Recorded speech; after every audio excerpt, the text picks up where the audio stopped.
Recently released U.S. national security strategy tells us the post-Cold War era is definitely over and competition is underway between the major powers to shape what comes next. The war is a primary front in the global competition for power and privilege. Joseph Gerson, president of the Campaign for Peace, Disarament and Common Security, and board member of Mass Peace Action, will analyze President Biden's national security strategy document released in October in the context of current developments. Joseph? Well, thank you, Michael. Let me thank people for joining for a somewhat wonky talk here just as the holidays approach. So I want to thank you for being here, and knowing some of the people who are here. It's like bringing coals to Newcastle. But hopefully it'll be useful for people here. As Michael was just saying, the keystone of the strategy lies in the sentence that says the post-Cold War era is definitely over, and competition is underway between the major powers to shape what comes next. We're looking basically from the U.S. perspective, and the strategy itself is a roadmap for how to reinforce U.S. hegemony for the 21st century. It's an all-government document written, basically mandated to be prepared by Congress. The mandate is from Congress. And it has a number of different audiences. So on the one hand, it provides the outline for the Pentagon, for Congress, for budgeting, for the public, and for the international community. And in some ways, you have to read through the lines. There are more than a few contradictions in it.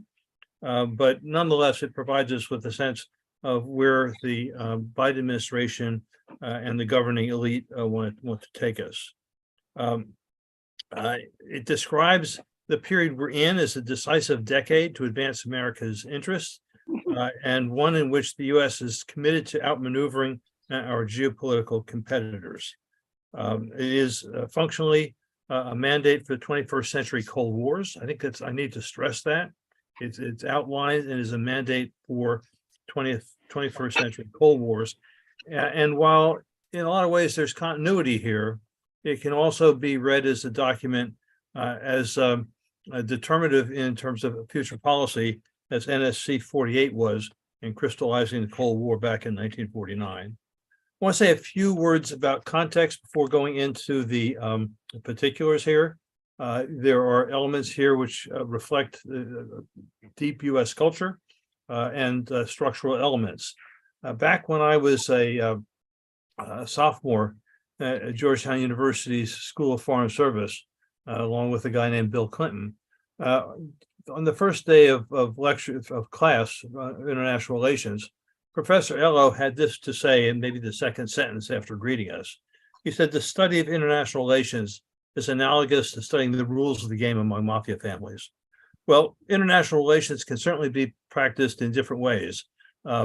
We see this in our NGO cooperation, in people-to-people diplomacy, in the work internationally, say for the Christmas truce. But at another level, in terms of great power competition, that certainly applies. And I think we need to understand it also in the context of American empire. In our high school history books, maybe college history books, it tells us that the age of empire was from 1898 to 1900, when the U.S. began building its international empire, conquering the Philippines, Guam, Cuba, Puerto Rico. But this is continued. This is continued, and in a really kind of post-colonial kind of context, with military bases, alliances, and so on. We can go into that a bit later. The strategy is filled with lots of patriotic pablum, but it also is very, very clear on the commitment to, quote, outcompete China while constraining Russia. And there's more to it than Russia and China, but they're pretty fundamental to the policy.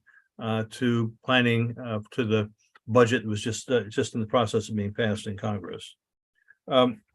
It's interesting in terms of the contradictions here. It states that the U.S. seeks to avoid a world of rigid block systems. It says that just as it's building them. And we see this in its updating of Obama's pivot to Asia and Trump's protectionist trade policies. And the statement commits the United States to have, quote, an unmatched military, including nuclear, AI, space weaponry.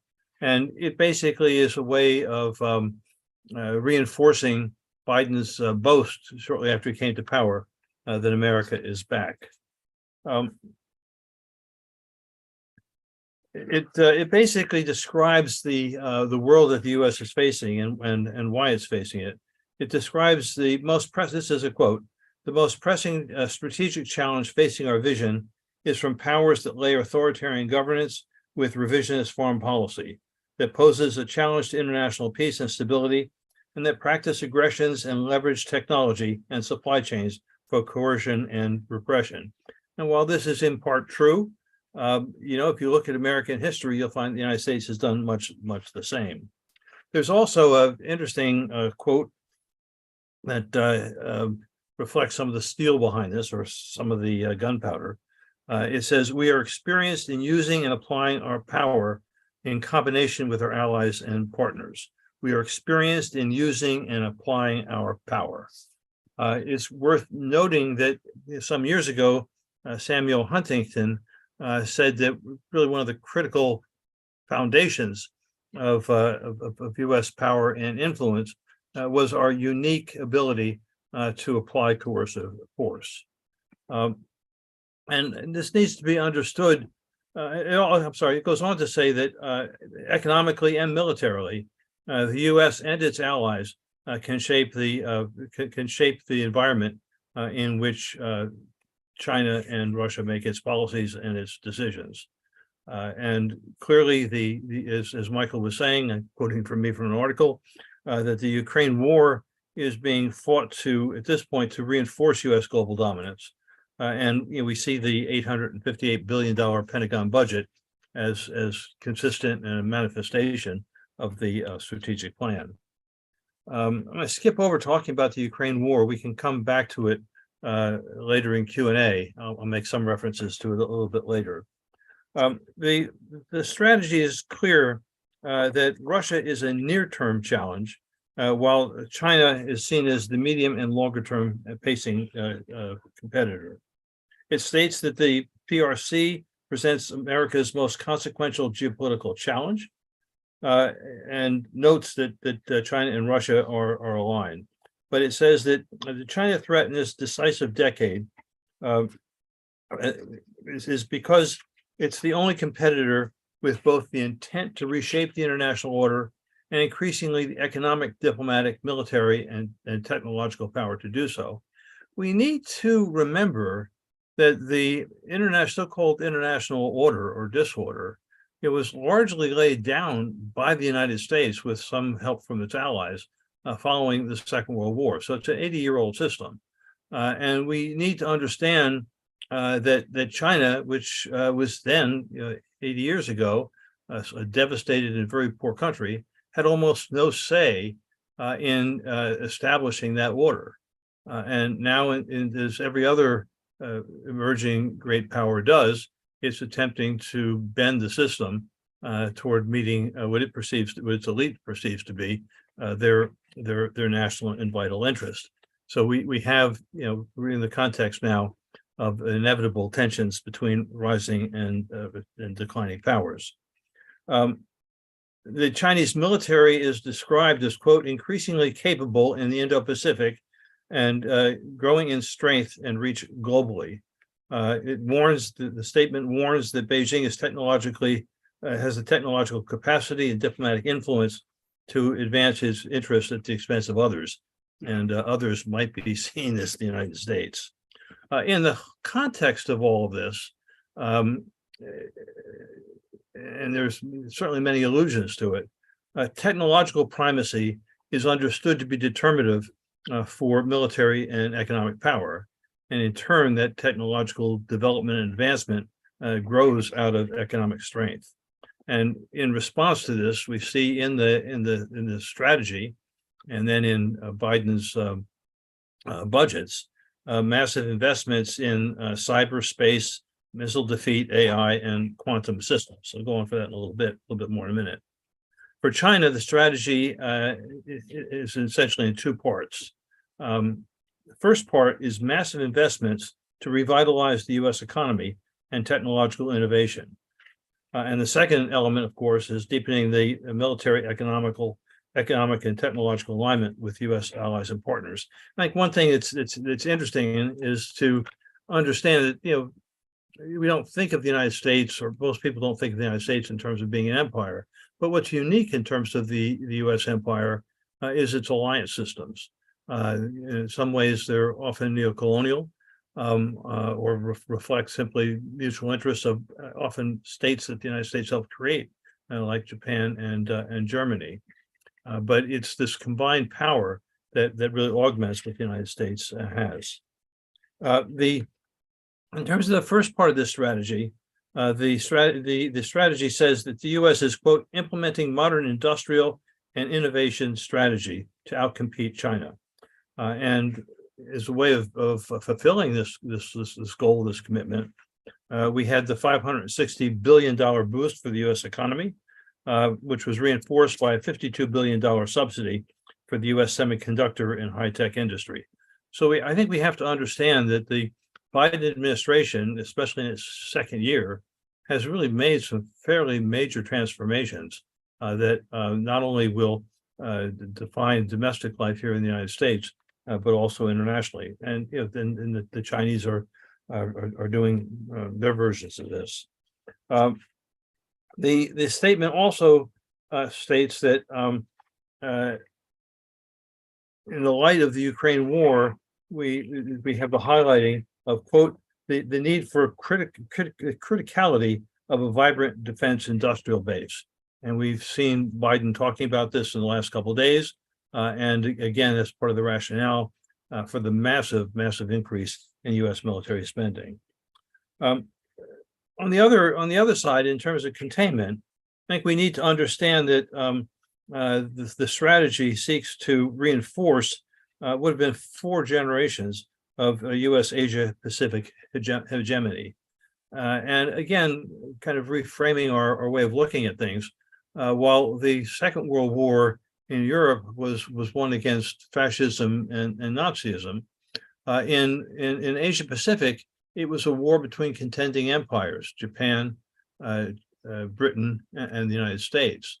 The United States obviously prevailed, and as Walden Bellow wrote many years ago, the Pacific was left as an American lake.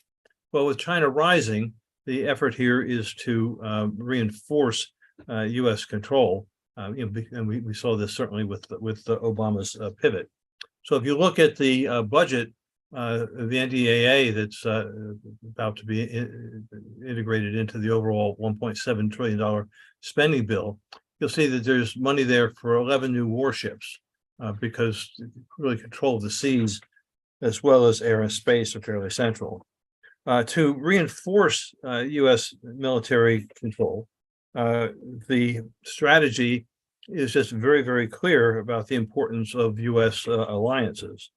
So it lays out, the Quad between with Japan, Australia, and India, the nuclear AUKUS agreement, Australia, UK, and the U.S. The U.S. has been pushing South Korea and Japan, which have very deep historical tensions between them, to kind of reassert a tripartite alliance designed on the one hand in relationship to North Korea, but also in relationship to China. We don't in this country follow much about Japan. There's a belief that Japan's peace constitution has left it as a non-military country. Actually, it has the 3rd most powerful navy already in the Asia-Pacific region, really advanced technology in its military. And they've just made the commitment now to double their military spending to 2% of GDP. And again, you can read that in their new budget, they've applied more than $1 billion for buying Tomahawk cruise missiles as part of their move to be able to preempt to launch first strikes, not nuclear, but conventional first strikes, should they perceive themselves to be in jeopardy, or if in the context of a war over Taiwan, moving to recognition that a war of Taiwan with the United States fighting, with the U.S. having just over 100 military bases and installations in Japan, that Japan would come under attack. Another dimension here is to think in terms of the alliances is not just military in the sense of preparing for actual fighting war, but also deepening integration of the technological cooperation, trying to move for the most advanced technological cooperation. And there's also, all of this is held together by Biden's updated version of what was the Trans-Pacific Partnership, kind of economic glue, which is called the Economic Framework for Prosperity. What else to say here? Yeah, and then interestingly, just because there's the fluff and the contradictions. So the strategy says that the U.S. will compete responsibly, whatever that is. It seeks strategic stability, and it seeks to engage on arms control. In relationship to China, and the competition between the United States and China, Taiwan is the hinge. It's, I think, really the most dangerous flashpoint probably on the globe. And we need to understand the complexity of this, which is not described in the strategy. So, to understand that Taiwan was severed from China in the war with Japan in 1895. And then after the Second World War, the United States became the defending protector. Taiwan strategically, from the Chinese perspective, is a little bit like Cuba, right, for the United States. And there's the potential of its Navy being significantly bottled up by continued Western control, Western influence of Taiwan. For the United States, there's the sense that you have what's developed now since the late 1980s of the democratic society, and the will of the people needs to be respected, and also the you have the increasing commitment by the United States to pull Taiwan fully into the U.S. sphere of influence. Again, history is important, and so when the United States and China began to reestablish formal diplomatic relations in the early 70s, Taiwan was the sticking point. And in 1979, when Carter finally moved to normalize relations with China, there was a commitment by the United States to adopt a one China policy. A lot of ambiguity. It was followed by an act of Congress, which required the United States to at least consider defending Taiwan in times of crisis.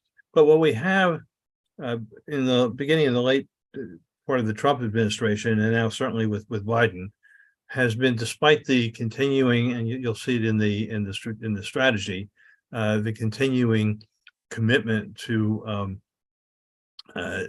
one China policy, and saying we're committed over and over, we'll respect it. At the same time, you've had the undermining of it.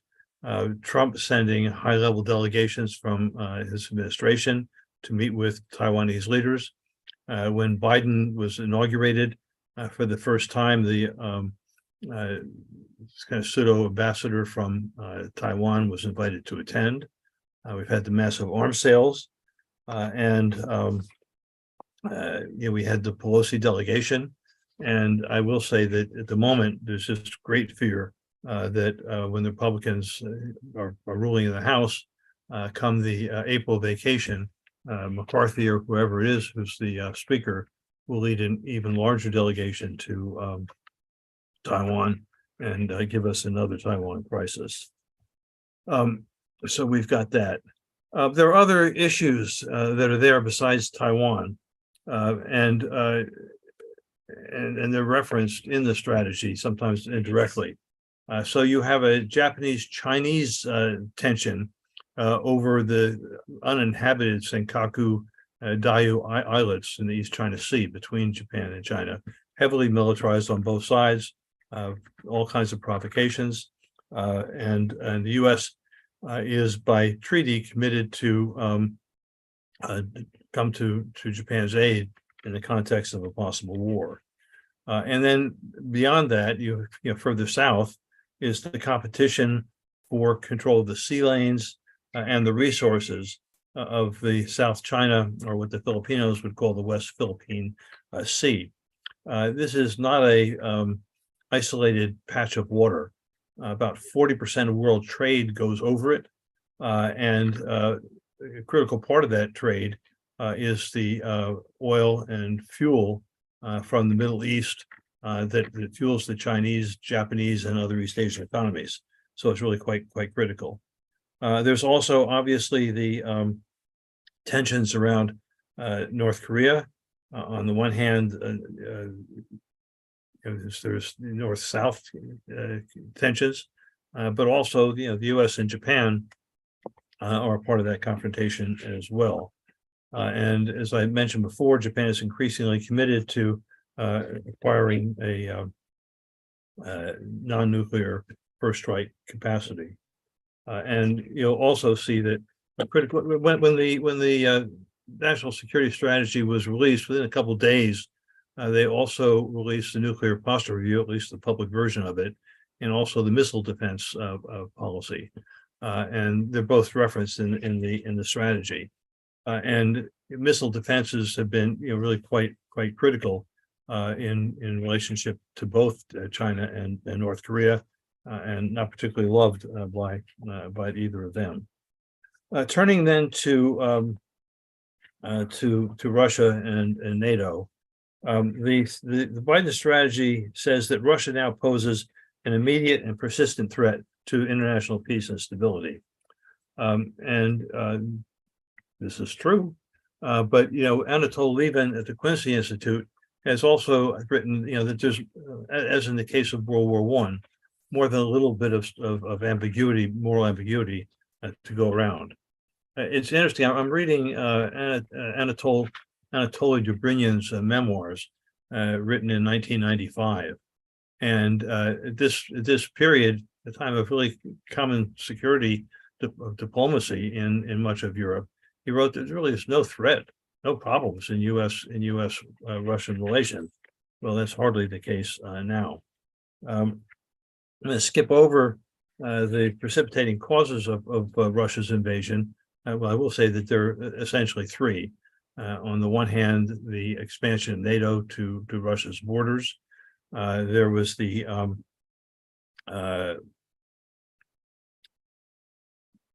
desire of the perception, Boris Kargolitsky has written about it, in terms of the Putin regime kind of running out of its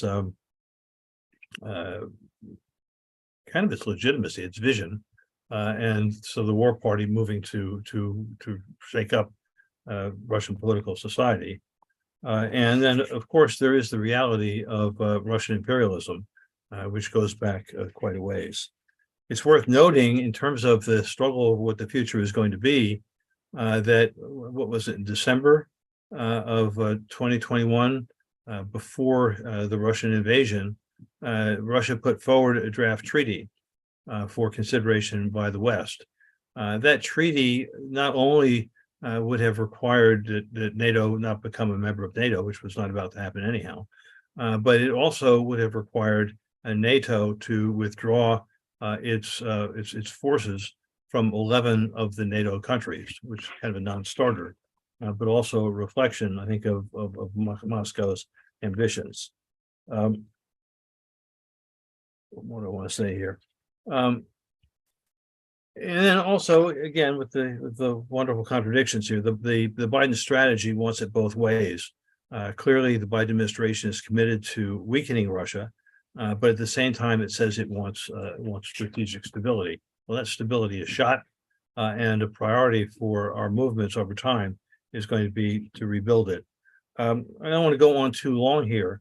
Let me just point out some of the other elements of the strategy. We can take the conversation where you want to. The strategy talks about fostering democracy and shared prosperity in the Western Hemisphere, including legal pathways for migration. It talks about de-escalation and integration in the Middle East. It reaffirms the rule-based order and freedom of navigation in the Strait of Hormuz, and says it will not tolerate the emergence of a regional hegemon, which is to say, clearly with the vast amounts of fracked oil that the United States has access to now, the Middle East has become less central to U.S. power, but still quite important. It commits to building U.S.-Africa partnerships, and we just saw the summit with African leaders as a manifestation of that. Our movement has not thought a whole lot about the increasing militarization of the Arctic, and it's very clear that in the strategy that the U.S. is committed to ensuring that no other country comes to dominate the area. It commits to protect the sea, air, and space access, and North Korea is repeatedly referred here. And it does talk about the need for some cooperation, pandemics, arms control, non-proliferation, and terrorism. But the reality is that with the United States and China, moving increasingly toward confrontation, with provocative military actions, somewhat reduced since the Biden-Xi summit, but nonetheless, the provocations there sort of belie commitments to cooperating on mutual interest. And then we had the nuclear posture review, the missile defense review. So that's essentially what's there. I think it's important to understand the national strategy is what provides the roadmap, in part drives the U.S. policies. Again, not only our foreign and military policies, but also the domestic policies. So that's where we are. I'll be glad for your questions and see where this takes us. So Joseph, I forgot to ask people at the beginning to put their questions in the chat. So if people have a question, if they would please put it in the chat, I can ask it to Joseph. So in the chat so far, mostly what I've seen is comments, but the thing that really concerns me is the Arctic. With global warming, it seems like that's going to be a new battlefield, and I haven't had a chance to read that part of the report yet. Could you talk a little bit about that? And then I see that Richard has his hand up. So on the one hand, the Arctic becomes increasingly a what do I call it? Like the South China Sea, an important part of the world for trade. I mean, being able to move things from North America or from Northern Europe across to Asia, it's a critical economic resource there. And also, obviously, now with Sweden and Finland joining NATO, you have the increasing militarization to be able to exercise control and influence there. And the other question, of course, is what kind of resources are under the Arctic and who's going to compete for them, what they're going to find. So we do have, and Michael Clare can probably talk about this much better than I. but you have increasing military commitments by the United States to preserve something like the status quo there.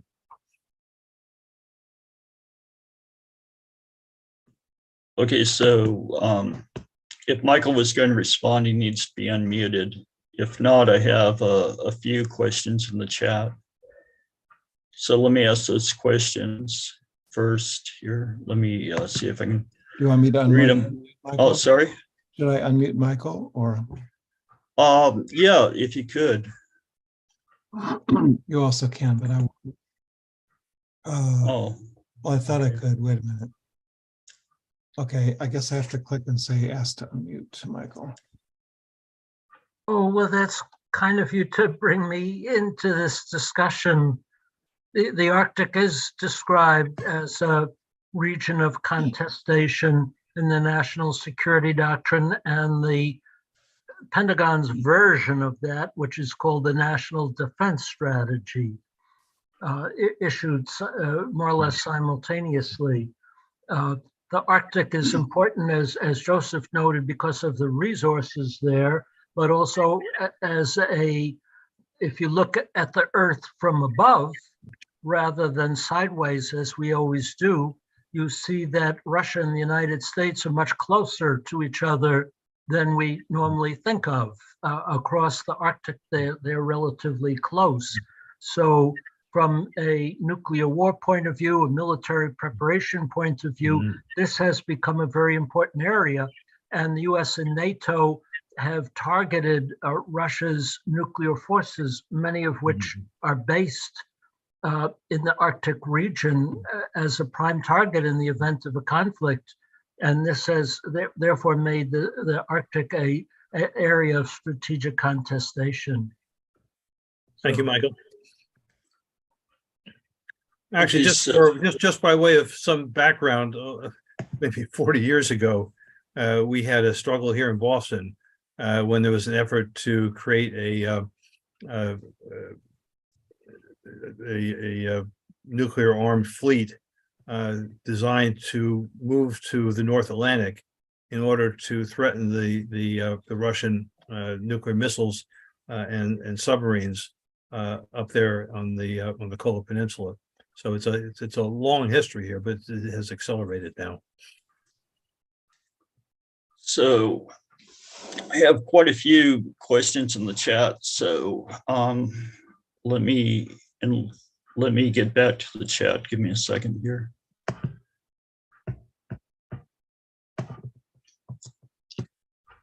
So the first one I have here from Art Milholland, you write the great powers are sleepwalking towards catastrophe. Can you expand on this in this venue? Well, sure. I mean, you have, for example, in Washington, I mean, just the arrogance of power, it just drives policy in so many ways. So you have a near consensus at this point for massive military buildup and confrontation with China, with provocative military exercises that either through miscalculation or an unexpected incident or accident could trigger escalation. The parallel here is to World War I, when the terrorists, nationalists' bullets triggered global war. Again, the war in Ukraine, clearly the Biden administration is doing what it can to both support Ukraine to weaken Russia, and at the same time not to cross a line that would bring us into a direct, as opposed to a proxy conflict with Russia. And we face. I don't know what Zelensky is saying in Washington today, but the reality is that Crimea has been largely controlled by Russia since 1783, Catherine the Great, and Sevastopol was the site, still is the site of the Russian Black Sea Fleet. In the conversations I've had with fairly senior Russian figures in the last months, they've been quite clear that if if Ukraine seeks to really take over Crimea in terms of its Russian use of nuclear weapons, at that point, all bets are off. So we do need to understand where some of this blindness, lack of thinking, could all too easily take us. And of course, it's not only the United States that's involved in these things. I mean, you have military industrial complexes, and you have militarists in China and Russia as well. So it looks like I have about 12 questions in the chat, so I'm going to try to group some of them. Many of them are around global warming. Let's see. Okay, here's one that just came in, and then I'll get back to some of the others. Do you think the document is an example of responsible statecraft? I'm sorry. I mean, given their critique that I just laid out, I think it's anything but. Okay, so let me get back to the questions. I've got it scrolled up now. When we talk with our US legislators, what should we appeal to them to do in the cause of peace? Well, in relationship to China, I think we need to, and Russia as well, but particularly China, we need to focus on what are the real threats to security. What are the existential threats that are common, that we and the Chinese share, and that threaten human existence? And clearly, the climate is one. Health and pandemics another. Nuclear weapons a third. And I think we need to be encouraging members of Congress to think about where real U.S. security lies. The other piece, which is I think interesting to note, is the percentage increase in the $1.7 trillion budget for the Pentagon is considerably higher than that for domestic needs, human needs in this country, and the latter don't even keep up with inflation. I mean, here we are in a situation where COVID is back into resurgence, and Congress, and we have to blame the Republicans largely for this, has not provided the allocations needed for the mass inoculations in the next booster round. So I think we need to focus on where the real threats are. I will say that many years ago, I had a meeting with a guy named Adam Weiss, who was Tip O'Neill's top foreign policy advisor. It was like right under the dome of the Capitol, because O'Neill was the Speaker of the House. And I was asking him questions with kind of medium and long-term ramifications related to the Middle East. And I was going nowhere with it. I mean, it was just up against a steel wall. Now, finally, he basically looked at me or through me and said, "Don't you understand? It's only 2 years that count here." I think we really have to help our members of Congress think long-term, because without it, future generations are just screwed. So Richard Katsani had his hand up for quite a while, and I wasn't trying to ignore him. I just was trying to go through the chat. He's lowered his hand, but if he's still on the call, there, he raised his hand again. So do we want to call on him? If so, we need to unmute him. Richard, you can go ahead and unmute. Here he is. Okay. Yeah, hi. In addition to the $45 billion that the Congress has added to the military budget, so as of right now, we're spending over $57 billion a year on nuclear weapons and war. And to me, so many other programs are being not looked at. We're spending single digits on healthcare, on transportation, on education, on science. And I don't know what the problem is with the Democratic Party. There's absolutely no dissent. There's no question in the law. I think they're afraid of being called a Putin puppet or something. It just doesn't make any sense. And we have 2 senators in this state here. Of course, we have we have Lockheed Martin, well, not here, but we have Raytheon here. And Senator Markey and Warren, they got so many good things you can say about them, but God almighty, when the heck are they going to debate these issues or talk about what, you know, our priorities are so out of whack. No wonder why the country is falling apart within. So it's more of a comment than a question. So just a couple of things. I mean, first of all, just to say that both Markey and Warren did vote against the NDAA. There were 2 of 11 people. So really? we at least need to recognize that. At the same time, you know, we go back to Eisenhower and his warning about the power of the military-industrial complex, right? And he talked about the military complex having its subversive tentacles into communities across the country, basically subverting a democratic process. Well, it's been now 60 years that it's been able to deepen that control. And you know, we have a situation where, again, the military-industrial complex, when you've got massive contracts, you have big, billion and hundreds of millions of dollar contracts, you know, they subcontract to often a majority of districts, across congressional districts across the country. And members of Congress are loath to vote against jobs in their district. I mean, it's not very forward thinking, but that's where we are. You know, here in Massachusetts, you know, we've got Raytheon's international headquarters in Waltham. There is a campaign focused. Mass Peace Action has a very good campaign focused on Raytheon. And I think we need to be talking about what it is in our midst. Just one more thing to say. Again, many years ago, we were working with a Methodist minister from Chile who'd been imprisoned and tortured by Pinochet and gotten out by Amnesty International. And one of my colleagues asked him, "When do you know if you have a military government?" And his response was, "Look at your national budget." I mean, the nature of what our state is, right?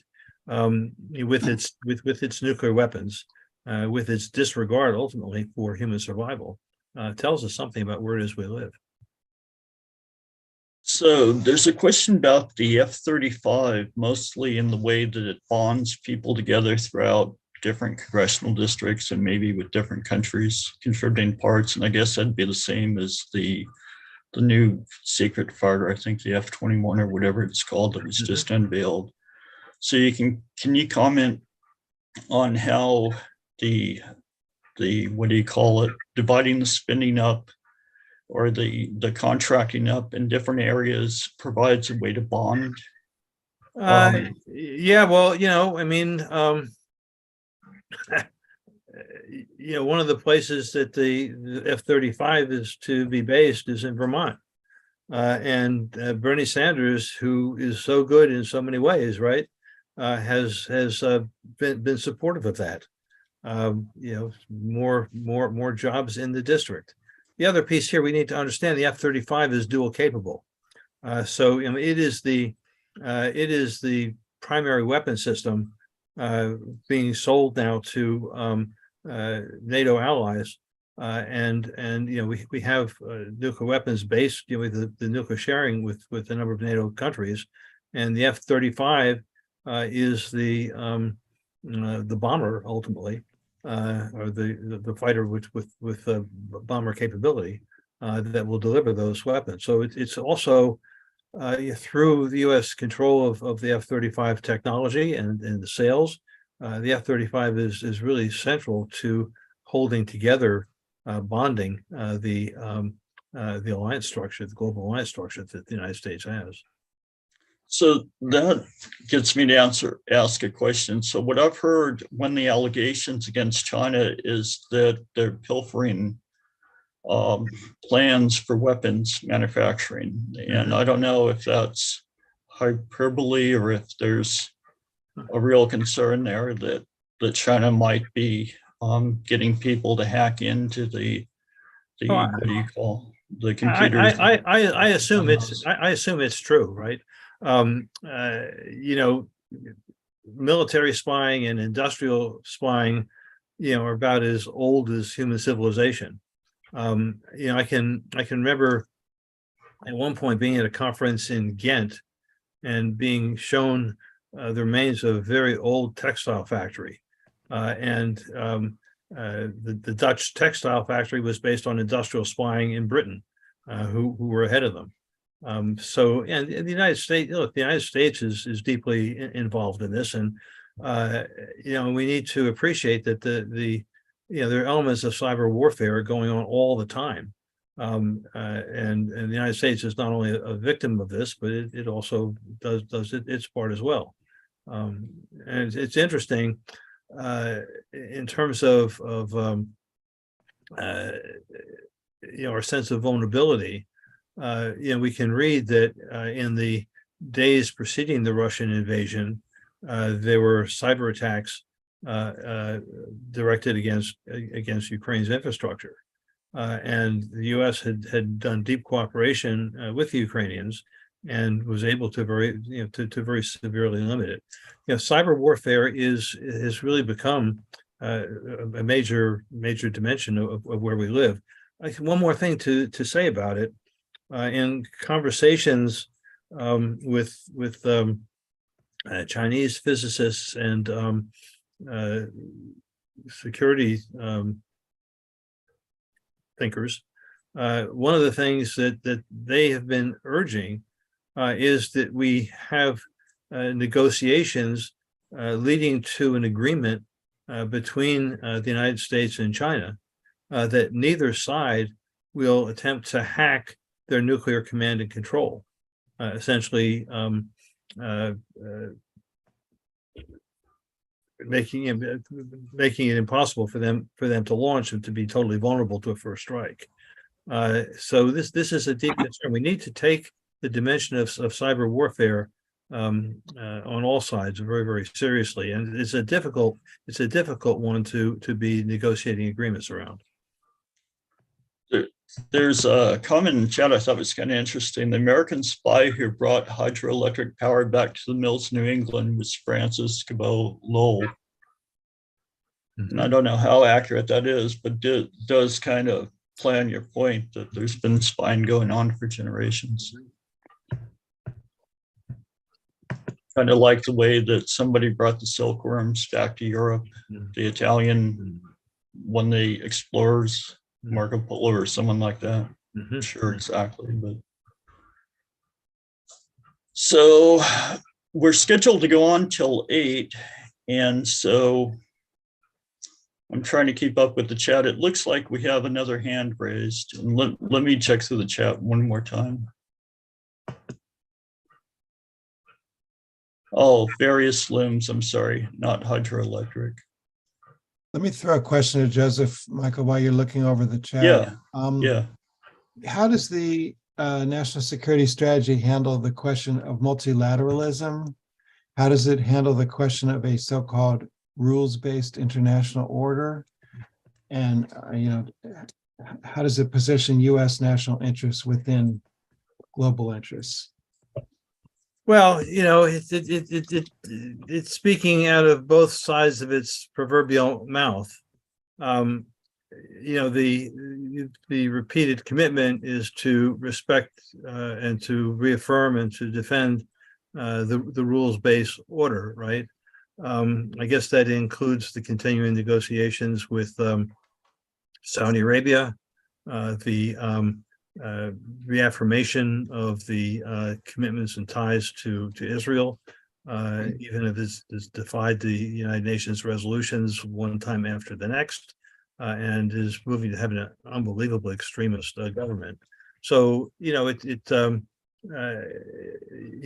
was it who said, I guess it was my professor of international law who said that international law is what those who make the rules say it is. So there is a commitment to this, and to maintaining the privilege that the U.S. has out of the Bretton Woods order. In terms of multilateralism,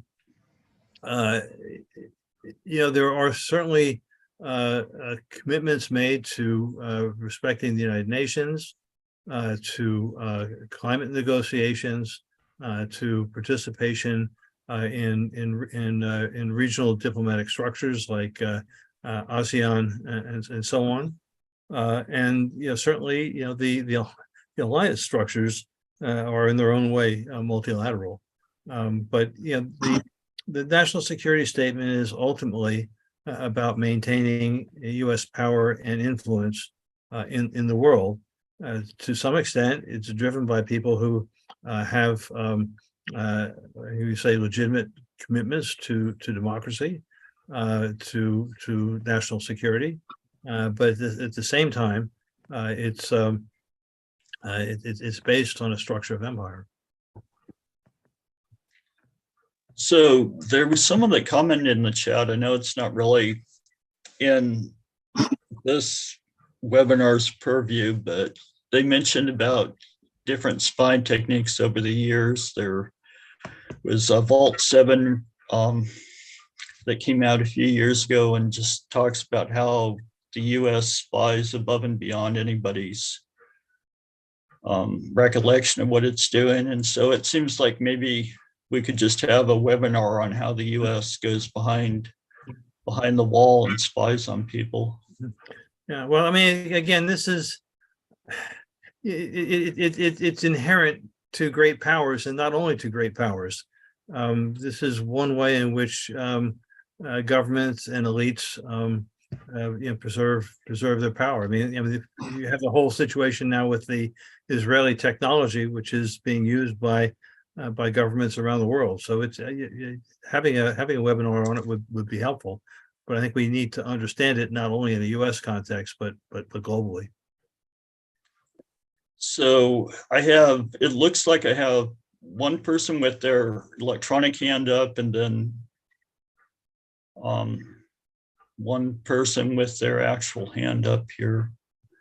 Renee was first, and then it looks like Pat Hines has her hand. So. Thank you very much. What I just wanted to say is that I think it's really impossible to present the strategic situation as a jumble of a dozen different issues. There's an ordering principle that needs to be introduced. And that ordering principle is that since the outbreak of this war, we have come into a situation which is more dangerous than the Cuban Missile Crisis. And it hasn't lessened, and the American population really doesn't know what to do about it, although people are not supporting it, as more and more polls are showing. Right now, as we're speaking also, this is a nightmare. Zelensky has been invited, or there's arrangements being made for him to address both houses of Congress, which really proves that this has been a proxy war for NATO, a proxy war with the United States and the UK as the leading force in NATO. And the American population was never told that. They were never told that we were going to war, and it was never discussed that way. So it faces the individual citizen. What does the individual citizen do besides looking at this with horror? And I think that it starts with, as the Schiller Institute has argued, that you have to be able to conceptualize, if you were a congressman, if you were a senator, if you were a mayor, what would you do right now in order to change the situation? We have an opportunity. It's not perfect. It may not work, but it's the right way to go, which is that the Pope has offered to host reconciliation negotiations between Russia and Ukraine at the Okay, I heard a question. So okay, I want to know. Yeah, that's my question is, don't you think that we people here should be supporting that and getting over this Christmas period, as many have said, a truce, more than a truce for Christmas, but also beyond that, also negotiations to end this war as fast as possible? So, okay, thank you.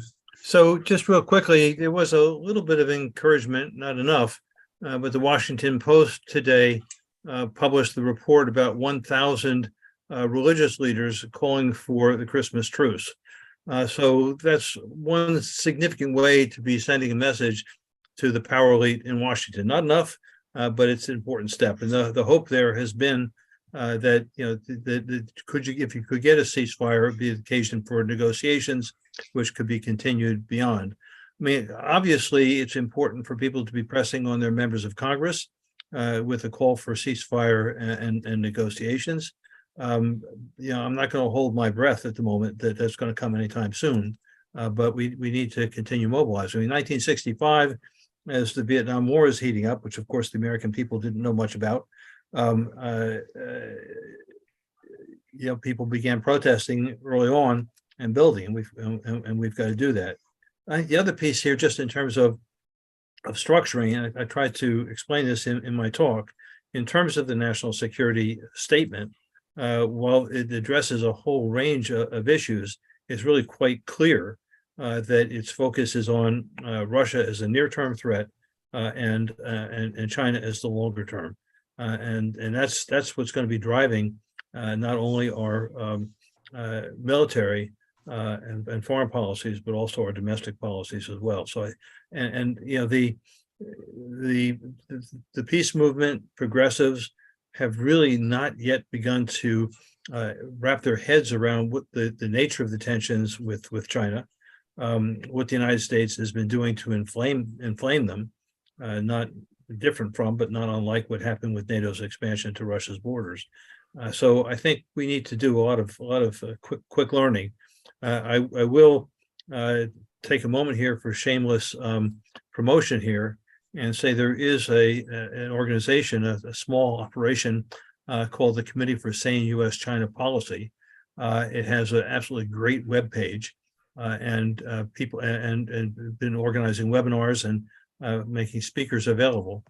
So maybe Cole can put the link there in the chat. But we all need to do our homework.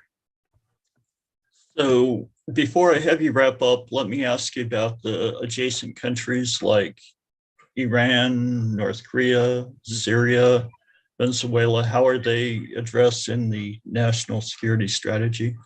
So just to say maybe the way to hit it here is to say that in terms of preparations for nuclear war, there are 4 countries that are identified as likely targets, and they are Russia, China, North Korea, and Iran.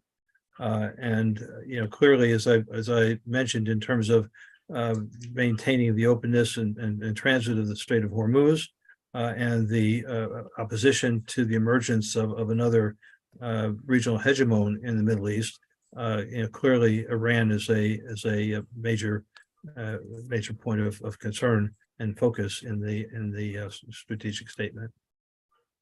And do you have time for Pat's question? Pat's. I can, sure. Okay, and then we'll have you do a closing statement. Mm-hmm. And Pat needs to unmute first before we can hear.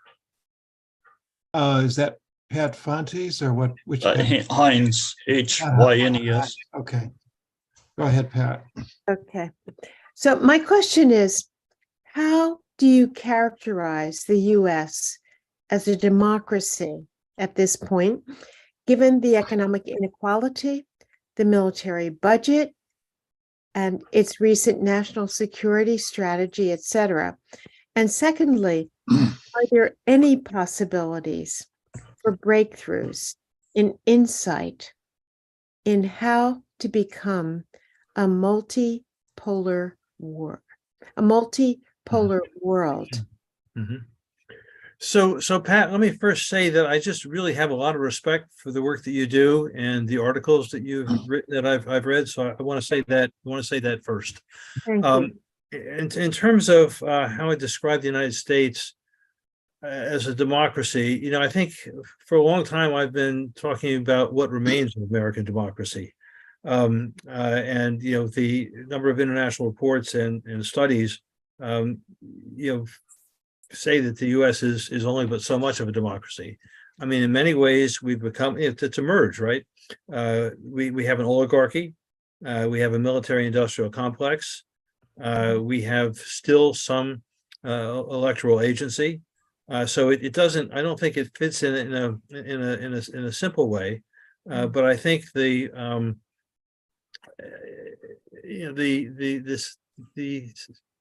simplified and almost propagandistic idea of the United States as a democracy. I mean, and the socialization process that goes on here. I mean, just think in terms of all the schools, right? And the kids at the beginning of the school day pledge allegiance to the flag of the United States of America. and it's democracy. And this is a process of socialization that leads to an inability to think. I think the more it's interesting. I think there was an article in the Times, maybe it was yesterday, Paul Krugman talking about the United States becoming an oligarchy. I mean, it's good that that's out there. Yeah. In terms of change, I was thinking Robert Heilbronner wrote a book, I think back in the 70s. I'm forgetting its title, but his basic thesis was that the United States would basically remain the kind of war state that it was then and is now until it suffered a major defeat. Yeah. And Iraq was not a sufficient defeat. Vietnam was not a sufficient defeat. It may be that there'll be an economic crisis. Coming to the last part of your question, I think the reality is that the multipolar world is developing around us. And the United States is not going to be able to prevent it. Some of it's not pretty. I mean, I think we have to appreciate. I mean, China is a near totalitarian society. Russia is not pretty. Fortunately, Lula just won in Brazil, but it's a complex world, and I think we need to find our way with a. We have to get off of being our own version as a nation, get past our own versions of Trumpism. The need always to dominate. We need to find ways to work in the world. I mean, one of the things that's going to happen over time is that the dollar is not going to always be the global currency. That's already happening. And as that happens, it's going to impact the economy. I mean, the petrodollars that have been coming in to U.S. banks and the U.S. economy since 1945, as they decrease, that weakens the U.S. economy. And so, thinking about, I think one thing I do appreciate in what Biden has been doing is developing an industrial policy. I mean, the idea of so-called free enterprise, has been devastating to this country. So I think having that kind of policy in the context of a increasingly multipolar world is important. The other piece I'll say is that with partners in Europe and in Asia, I've been working on the concept of common security. We're about to launch a new major project on common security, and so I think it's important for us to begin thinking about alternate ways that we can get security. Right? I mean, at the center of it, obviously, is climate change and nuclear disarmament, and that can only happen through collaborative diplomacy between some countries that we don't like and trying to change our own country. Thank you. So I guess if you could just wrap up with what you think the thoughts that we should try to take away from the national security strategy are. What thoughts we take from it? That there have to be alternatives to preparing for unthinkable war with either Russia or China, and the need to be developing common security diplomacy as opposed to dominance. And it means, one of the things I say from time to time, and I do my best to live up to it, is if we